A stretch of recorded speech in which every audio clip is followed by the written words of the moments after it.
વડોદરા શહેરમાં કોર્પોરેશનની દબાણ શાખાએ આજે શહેરની મધ્યમાં આવેલા કેટલાક સંવેદનશીલ વિસ્તારમાંથી હંગામી દબાણો દૂર કર્યા હતા, જ્યારે પોલીસ બંદોબસ્ત સાથે સમગ્ર કાર્યવાહી કરવામાં આવી હતી।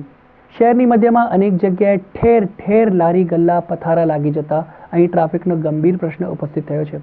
આજે કોર્પોરેશનની દબાણ શાખાની ટીમે જ્યુબિલી બાગથી લઈ યાકુતપુરા થઈ ઠેકરનાથ સુધી હંગામી દબાણો દૂર કરવાની કાર્યવાહી હાથ ધરી છે। કોર્પોરેશનની ઓફિસથી દબાણ શાખાની ટીમે સમગ્ર રૂટ પર હંગામી દબાણનો દૂર કરવાની કાર્યવાહી આરંભી છે। દબાણ શાખાની કાર્યવાહીને પગલે દબાણ કરનારાઓમાં ભાગદોડ થઈ જવા પામી હતી। ઉપરાંત કેટલીક જગ્યાએ તો સામાન જપ્ત કરવાની કાર્યવાહી ટાણે સામાન્ય રકઝકના દ્રશ્યો પણ જોવા મળ્યા હતા, પરંતુ સિટી પોલીસ સ્ટેશનના સ્ટાફને સાથે રાખી અન્ય કોઈ અનિચ્છનીય ઘટના ન થવા પામી હતી। અને ઠેકરનાથ સંસ્થાન સુધી જે દુકાનદારો દ્વારા ગેરેજવાળા દ્વારા જે રોડ ઉપર દબાણ કરવામાં આવેલા છે એ દૂર કરવાની કામગીરી હાથ ધરવામાં આવેલી છે।